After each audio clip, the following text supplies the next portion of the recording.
अस्सलाम वालेकुम dear student, welcome to I am chemist. This is Imran और आज की जो वीडियो है इसमें हम लोग पढ़ने वाले हैं केमिकल बॉन्डिंग के पास्ट पेपर के MCQs जो UHS है और इसी तरह जो फेडरल की यूनिवर्सिटीज़ हैं, इसी तरह KP की जो यूनिवर्सिटीज़ हैं, इन्होंने जो टेस्ट कंडक्ट किए पास्ट पेपर्स हैं इनके MDCAT के। और इसके अलावा बाकी के हर चैप्टर के MCQs अगर आपने देखने हैं तो आप मेरे चैनल के प्लेलिस्ट पे जाएं। आपको MDCAT 2022, MDCAT 2023, star practice MCQs और किप्स अकेडमी प्रैक्टिस MCQs की प्लेलिस्टें मिलेंगी। वो सारी की सारी भरी पड़ी हैं और यही MCQs जो पास्ट पेपर के अंदर रिपीट होते हैं मैंने सारे के सारे चैप्टर वाइज करवा लिए हुए हैं। अगर आप चैनल के ऊपर न्यू है, आपने वीडियोस नहीं देखी तो आप लाजमी वीडियो देखें और अगर आपको मेरी एफर्ट्स अच्छी लगी तब जाके वीडियो को लाइक कीजिएगा और चैनल को सब्सक्राइब कीजिएगा। So let begin these past paper MCQs। Question number 1 जो है this is from the paper 2011 और ये है क्या कि the ability of an atom in a covalent bond to attract the bonding electron is called.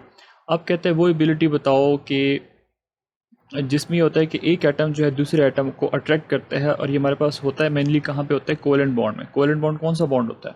Covalent bond वो होता है जो शेयरिंग ऑफ इलेक्ट्रॉन से बनता है, ठीक है। जहाँ पे शेयरिंग ऑफ इलेक्ट्रॉन्स होती है उसको हम कोवेलेंट बॉन्ड कहते हैं।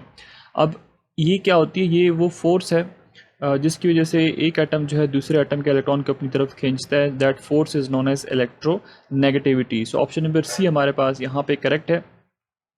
फॉर एग्जांपल हमारे पास वाटर का मॉलिक्यूल है, ठीक है। वाटर का मॉलिक्यूल है, इसमें हमारे पास हमें पता है कि किस चीज़ से मिलकर बना होता है, ऑक्सीजन और हाइड्रोजन से। अब याद रखें कि जो ऑक्सीजन है this is more electronegative as compare to hydrogen. So क्या करता है कि ये जो शेयर्ड पेयर्ड है ये वाला, यहाँ पे क्या हुआ है, शेयरिंग ऑफ इलेक्ट्रॉन से हमारे पास बॉन्ड बना हुआ है, ठीक है। कोवेलेंट बॉन्ड की फॉर्मेशन हुई हुई है।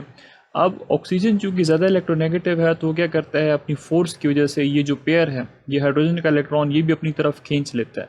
जब खींच लेता है तो हाइड्रोजन जो है इसके पास इलेक्ट्रॉन की कमी हो जाती है, इसके ऊपर पार्शियल पॉजिटिव चार्ज आ जाता है।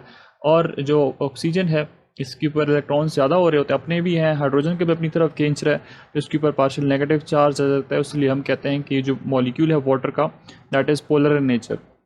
एनीवेज वो फोर्स जिसकी वजह से एक एटम जो है वो दूसरे एटम के शेयर्ड पेयर ऑफ इलेक्ट्रॉन को भी अपनी तरफ खींच लेता है। So that is the power of electronegativity या जिसको आप इलेक्ट्रोनेगेटिविटी कहते हो। ऑप्शन नंबर ए के अंदर हमारे पास है आयोनाइजेशन एनर्जी। अब आयोनाइजेशन एनर्जी क्या होती है? आयोनाइजेशन एनर्जी आपके पास ये है कि फॉर एग्जांपल आपके पास एक एटम है लाइक सोडियम है, आपने क्या किया, आपने उसका एक इलेक्ट्रॉन रिमूव कर दिया, ये आयन में कन्वर्ट हो जाएगा, ठीक है। अब ये सोडियम से उसका इलेक्ट्रॉन रिमूव करने के लिए जो एनर्जी रिक्वायर्ड होती है, ठीक है, यहाँ पे जो एनर्जी एब्जॉर्ब होगी that energy is known as word that is the ionisation energy. क्योंकि आपके पास न्यूट्रल एक सोडियम का एटम है, आप उसको आयन के अंदर कन्वर्ट कर रहे हो, that is the ionisation energy, या इसको IP भी कहते हैं, ionisation potential. Option number B के अंदर हमारे पास क्या लिखा हुआ है, that is ionic bond energy, जिसको आप लैटिस एनर्जी भी कहते हो। कि फॉर एग्जांपल आपके पास 1 मोल आयोनिक कंपाउंड है सोडियम क्लोराइड, आपने इसको कन्वर्ट करना है, तोड़ना है क्लोराइड और सोडियम आयन के अंदर, मतलब आयंस के अंदर कन्वर्ट करना है। सो इसके लिए जितनी एनर्जी एब्जॉर्ब होगी that would be the lattice energy या आयोनिक बॉन्ड एनर्जी। सिमिलरली हमारे पास सोडियम और क्लोराइड आयन को आप जोड़ दें, जोड़ने के बाद जो एनर्जी रिलीज होगी वो क्या होगी, that would also be a ionic bond या लेटेस्ट एनर्जी, लेकिन सिर्फ साइन जो है वो इसका नेगेटिव होगा, यहाँ पे एनर्जी रिलीज होगी।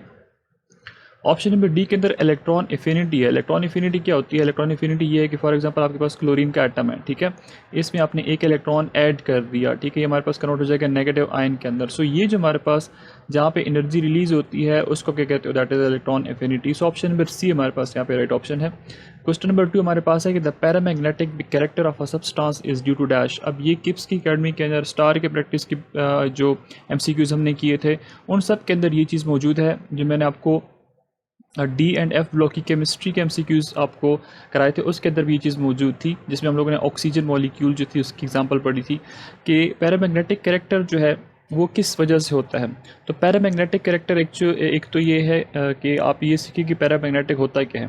पैरामैग्नेटिक कैरेक्टर वो होता है कि जिसमें एक एटम जो है वो मैग्नेट की तरफ अट्रैक्ट होता है, ठीक है, एक एटम है वो मैग्नेट की तरफ अट्रैक्ट होता है, तो उसकी रीज़न क्या होती है? अच्छा, और मटेरियल को आप क्या कहते हैं? Paramagnetic material. और उसकी रीज़न क्या होती है कि वहाँ पे होती हैं अनपेयर्ड इलेक्ट्रॉन्स, वहाँ पे क्या होते हैं?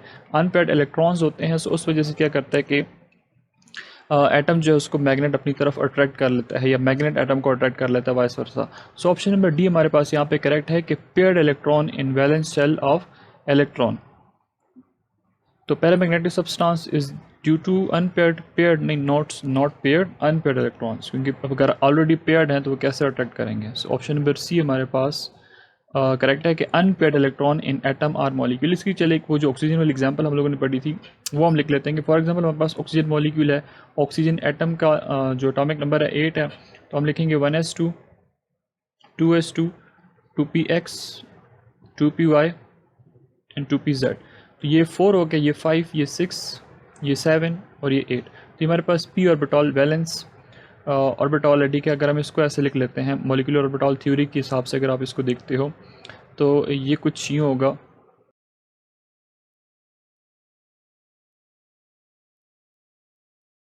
इसको मैं ड्रॉ कर दूँ फिर आपको मैं समझाता हूँ, ठीक है। अब इसमें ये जो हमारे पास है, this is atomic orbital of one oxygen atom, ठीक है। एक ऑक्सीजन एटम का एटॉमिक ऑर्बिटल है, ये oxygen atomic orbital of another oxygen atom, क्योंकि ऑक्सीजन मॉलिक्यूल के अंदर कितने एटम इन्वॉल्व हैं, 2 एटम इन्वॉल्व हैं, ठीक है। तो हम इसलिए यहाँ पे एक एटम ऑक्सीजन का लेंगे, दूसरा एटम हम यहाँ पे लेंगे।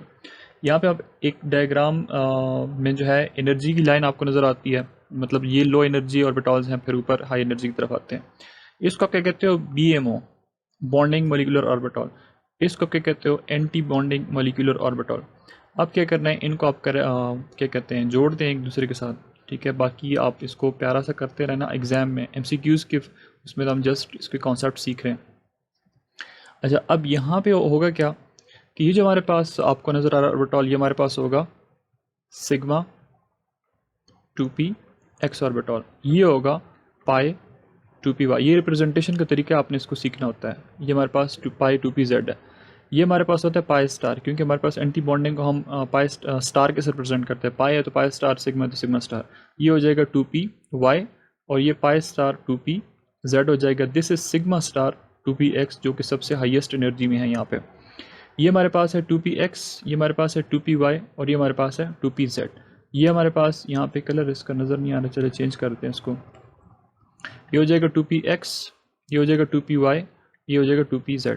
2px के अंदर कितने इलेक्ट्रॉन्स हैं, 2 इलेक्ट्रॉन्स है, तो आप यहाँ पे लिख दो। y के अंदर 1 है, z के अंदर भी 1 है, 2px के अंदर 2 इलेक्ट्रॉन है, 1 और ये।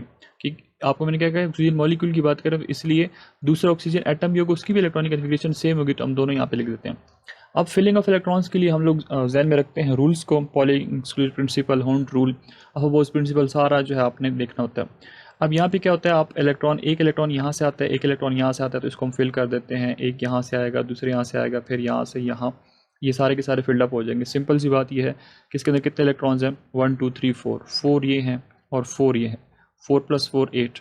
अब 8 में से 6 तो आप आंखें बंद करके यहाँ पे फिल कर दो। पीछे रह गए कितने, 2 इलेक्ट्रॉन जो रह गए उसको आप यहाँ पे एक इलेक्ट्रॉन इधर और एक इलेक्ट्रॉन आप यहाँ पे फिल करेंगे। स्टूडेंट क्या करते हैं, स्टूडेंट ये करते हैं कि इन दोनों को यहाँ पे पेयर कर देते हैं या फिर इन दोनों को यहाँ पे पेयर कर देते हैं, जो कि गलत है। आपने रूल को अप्लाई करना है कि पहले आपने एक इलेक्ट्रॉन जो है वो फिल करना होता है, फिर दूसरा इलेक्ट्रॉन आप ऑपोजिट स्पिन के साथ उसके साथ पेयर कर सकते हो।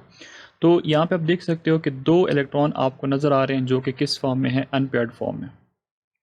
जो किस फॉर्म में है, अनपेयर्ड फॉर्म में। अगर 2 इलेक्ट्रॉन अनपेयर्ड फॉर्म में है तो इसका मतलब है कि यहाँ पे जो मैग्नेट है इसको अट्रैक्ट करेगा। मैग्नेट क्या करेगा, इसको अट्रैक्ट करेगा। तो हम कह सकते हैं कि जो ऑक्सीजन मॉलिक्यूल है that is paramagnetic in nature, ठीक है। इसको मैग्नेट अपनी तरफ अट्रैक्ट कर सकते हैं।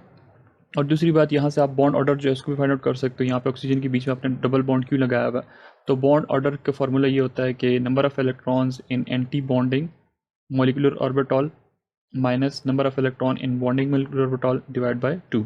तो बॉन्ड एंटी बॉन्डिंग के अंदर कितने इलेक्ट्रॉन्स आपको नजर आ रहे हैं, 2। तो आप लिखेंगे 2 और sorry BMO minus that is bond order is equal to bonding molecular orbital minus anti bonding molecular orbital. Sorry यहाँ पे इसको उलट बता दिया, इसको आप कर देंगे डिवाइड बाय 2। तो बॉन्डिंग मोलिकुलर ऑर्बिटल में कितने इलेक्ट्रॉन्स आ रहे हैं, 2 + 2 4 + 2 6। एंटी के अंदर कितने हैं, 2 डिवाइड बाय 2, 6 - 2 4, 4 डिवाइड बाय 2 2। तो बॉन्ड ऑर्डर यहाँ पे 2 है, तो इसका मतलब है ऑक्सीजन मॉलिक्यूल में यहाँ पे डबल बॉन्ड जो है वो एग्जिस्ट करता है। Anyways this was just general information जो कि हम पैरामैग्नेटिक से बहुत कुछ सीख गए हैं। सो नेक्स्ट हमारे पास MCQ नंबर 3 है कि the angle between unhybridised p orbital and 3 sp2 hybrid orbital of each carbon atom in ether is.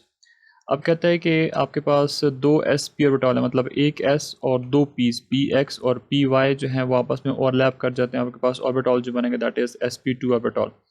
अब पी जो है कार्बन में कितने ऑर्बिटल्स होते हैं, पी एक्स भी होता है, पी वाई भी होता है और पी जेड भी होता है। एस और पी एक्स पी वाई आपस में ओवरलैप करके sp2 ऑर्बिटल हाइब्रिड ऑर्बिटल बना देते हैं। पी जेड क्या करेगा, ये हमारे पास प्रेजेंट होगा at the 90 degree. So option number B हमारे पास यहाँ पे करेक्ट होगा, क्योंकि हमारे पास अनहाइब्रिडाइज्ड फॉर्म में है, ये बॉन्ड नहीं बनाएगा। ठीक है, और ये क्या करेगा, पाई बॉन्ड जो है उसकी फॉर्मेशन कहाँ से होगी, जब पी ऑर्बिटल आपस में ओवरलैप करेंगे, पी जेड अनहाइब्रिड फॉर्म में मौजूद रहेगा। सो नेक्स्ट हम मूव करते हैं MCQ नंबर 4 की तरफ। इन HF bond electronegative difference is 1.9, what is the type of this bond. अब HF का मॉलिक्यूल है, हाइड्रोजन फ्लोराइड का मॉलिक्यूल है, यहाँ पे इनके बीच का जो इलेक्ट्रोनेगेटिविटी का डिफरेंस है 1.9 है। ठीक है, तो एक बात याद रखें कि हाइड्रोजन और फ्लोरीन के बीच में जब भी बॉन्ड बनता है तो वो कौन सा बनता है, that is that is covalent bond. वो क्या होगा, कोवेलेंट बॉन्ड, क्योंकि फ्लोरीन और हाइड्रोजन आपस में इलेक्ट्रॉन्स जो है वो शेयर कर लेते हैं। फ्लोरीन के केस में आप देख सकते हो कि इसके वैलेंस में क्या होते हैं, 7 इलेक्ट्रॉन्स मौजूद होते हैं। इसका ऑक्टेट कंप्लीट करने के लिए हमें एक इलेक्ट्रॉन रिक्वायर्ड होता है। हाइड्रोजन जो है उसके केस में सिर्फ एक ही इलेक्ट्रॉन होता है, और उसका डुप्लीट कंप्लीट करने के लिए, उसको स्टेबलाइज करने के लिए एक इलेक्ट्रॉन जो है वो रहता है, वो जो रिक्वायर्ड होता है। तो अब इस केस में एक दूसरे के साथ क्या करते हैं, इलेक्ट्रॉन्स की शेयरिंग कर लेते हैं, शेयरिंग से जो बॉन्ड बनेगा दैट इज कोवेलेंट। अब कोवेलेंट जो है ये पोलर भी हो सकता है, नॉन पोलर भी हो सकता है। अब इसमें से हम कैसे डिसाइड करेंगे, MCQ नंबर 1 के अंदर हम लोगों ने इलेक्ट्रोनेगेटिविटी के अबाउट पढ़ा, इलेक्ट्रोनेगेटिविटी के अबाउट पढ़ा। तो इलेक्ट्रोनेगेटिविटी क्या होती है, फ्लोरीन की ज़्यादा होती है, तो ये इलेक्ट्रॉन खींचेगा हाइड्रोजन की अपनी तरफ, तो हाइड्रोजन के ऊपर पार्शियल पॉजिटिव चार्ज आ जाएगा, फ्लोरीन के ऊपर पार्शियल नेगेटिव चार्ज आ जाएगा, और रिजल्टेंटली हमारे पास जो बॉन्ड बनेगा that is polar covalent. So option number A जो है that is the right option. Next हमारे पास क्वेश्चन नंबर 5 जो that is from 2013। Question number 5 में हमसे क्या पूछ रहा है कि अकॉर्डिंग टू वैलेंस शेल, जो वेस्पर थ्योरी है, the repulsive forces between electron pair of central atom of molecule are in the order. अब रिपल्सिव फोर्सेज की अगर हम बात करते हैं, आप लोगों ने पढ़ा हुआ है कि लॉन पेयर और लॉन पेयर के बीच में ज़्यादा फोर्सेज होती हैं, फिर लॉन पेयर बॉन्ड पेयर होती है, और फिर जो सबसे वीक होती है that is bond pair and bond pair.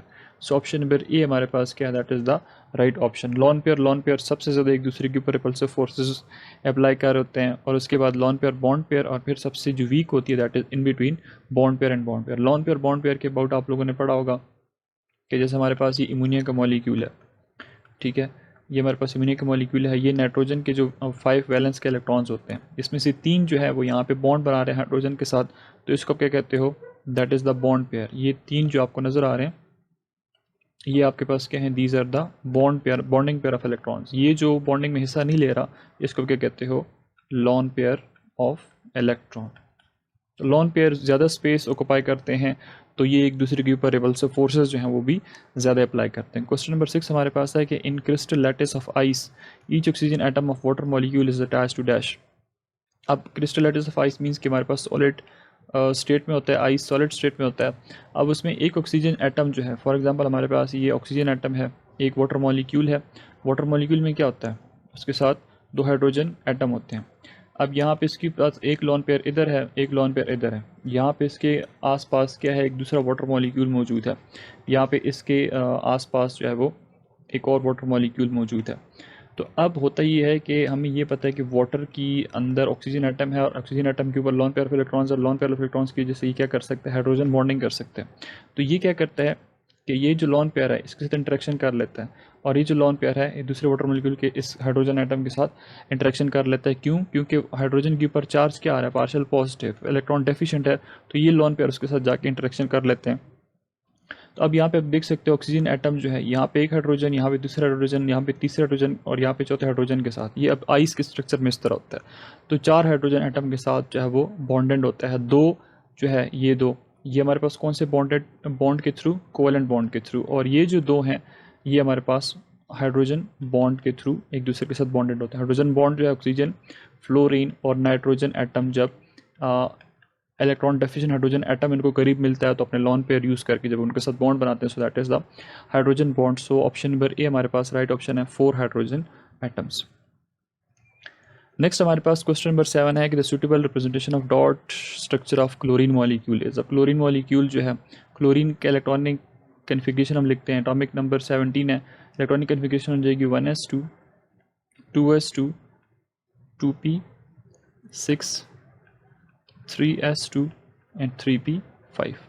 देखिए पहले शेल के अंदर 2 इलेक्ट्रॉन, सेकंड के अंदर 8 इलेक्ट्रॉन, थर्ड के अंदर 7 इलेक्ट्रॉन है। अगर 7 इलेक्ट्रॉन है तो हम क्लोरीन एटम इस तरह लिख सकते हैं 1 2 3 4 5 6 और ये 7। मॉलिक्यूल की बात करें तो इसका मतलब यहाँ पे 2 क्या होंगे, क्लोरीन के एटम होंगे। तो ये 1 2 3 4 5 6 और ये 7। अब यहाँ पे क्या होता है कि ये जो है यहाँ पे ये इलेक्ट्रॉन जो है वो शेयर हो जाता है, हमारे पास सिंगल बॉन्ड की फॉर्मेशन हो जाती है। तो ये हमारे पास क्या है, दिस इज़ एक्चुअल वो representation dot and cross structure की। सो यहाँ पे जो राइट ऑप्शन बनेगा दैट इज़ कौन सा बनेगा, दैट इज़ ऑप्शन नंबर ए के अंदर कितने हैं 2 4 ये 6 ये 2 4 6, ऑक्टेट कंप्लीट नहीं है। बी के अंदर क्या है 2 4 6 8 2 4 6 और ये 8। तो इसका मतलब है ये यहाँ पे जो है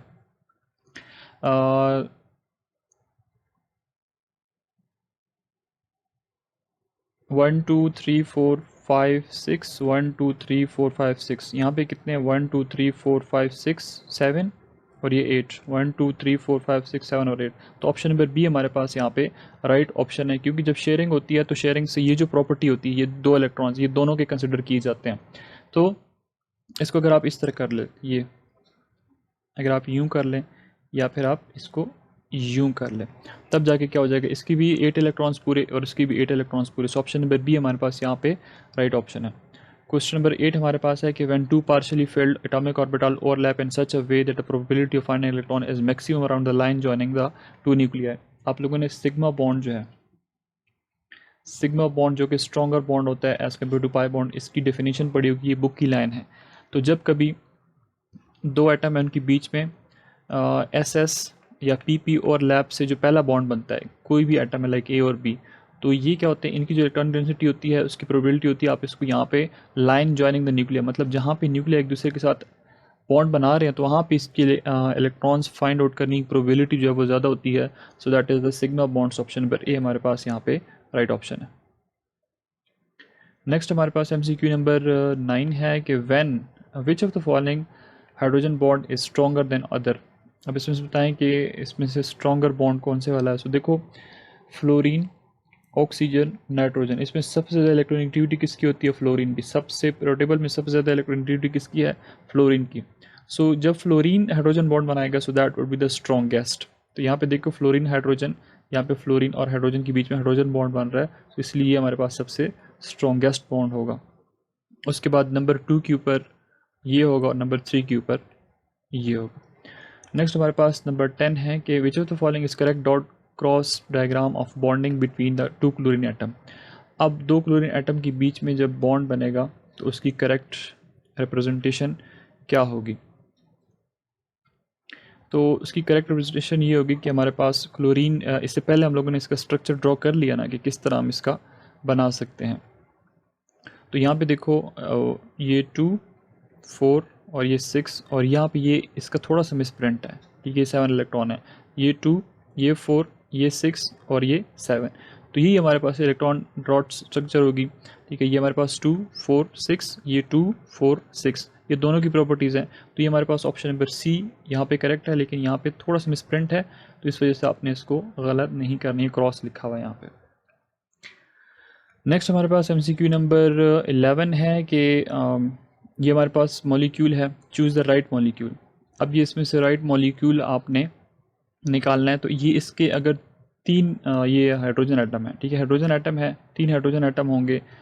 अब इसको आपने पहचानना किस तरह, यहाँ पे देखो सेंट्रल एटम कार्बन है, यहाँ पे कार्बन है, यहाँ पे ऑक्सीजन है, यहाँ पे नाइट्रोजन है। अब इसमें से वो मॉलिक्यूल बताएं जिसके सेंट्रल एटम के अंदर 5 वैलेंस इलेक्ट्रॉन हो। तो नाइट्रोजन जो है इसका एटॉमिक नंबर होता है 7, तो ये हो जाएगा 1s2 2s2 2p3।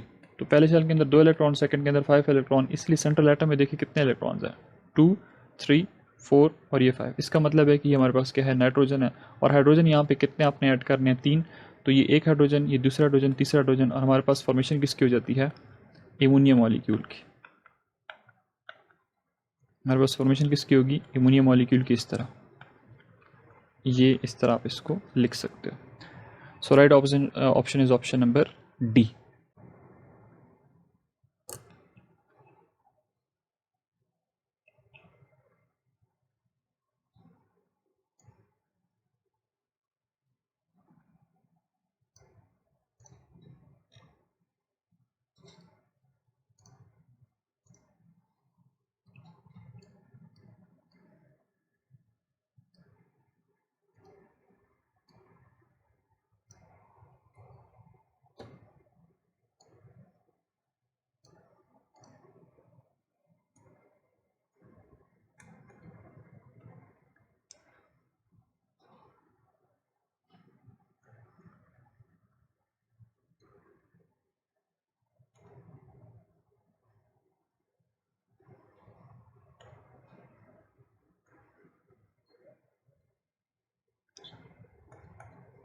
नेक्स्ट हमारे पास एमसीक्यू है, दैट इज एमसीक्यू नंबर 12 कि calculate the number of sigma bonds and pi bonds in this molecule. Ethene का मॉलिक्यूल है, ठीक है, अल्कीन है, इसमें कार्बन कार्बन डबल बॉन्ड होता है। अब इसमें बताएं कितने सिग्मा बॉन्ड्स हैं और कितने पाई बॉन्ड्स हैं। तो देखो ये सिंगल बॉन्ड है तो ये सिग्मा बॉन्ड है, ये सिंगल बॉन्ड तो ये सिग्मा बॉन्ड, ये सिंगल बॉन्ड तो सिग्मा बॉन्ड, ये सिंगल बॉन्ड तो सिग्मा बॉन्ड। इसमें से एक सिंगल बॉन्ड सिग्मा बॉन्ड, दूसरा जो है डबल बॉन्ड जो है उसका पाई बॉन्ड कहते हो। तो एक पाई बॉन्ड है, सिग्मा बॉन्ड कितने हैं, 1 2 3 4 और ये 5 5 सिग्मा बॉन्ड्स हो गए और एक pi bonds. Option number A हमारे पास यहाँ पे राइट ऑप्शन है। So student these are the most important MCQs जो कि पास्ट पेपर में से हमने पिक किए थे। बाकी की जो एमसीक्यूज़ हैं वो हम नेक्स्ट वीडियो के अंदर डिस्कस करेंगे चैप्टर वाइज। सो अगर आपको वीडियो अच्छी लगती है तो चैनल को सब्सक्राइब कर लीजिएगा। Thanks for watching, stay connected with I am chemist.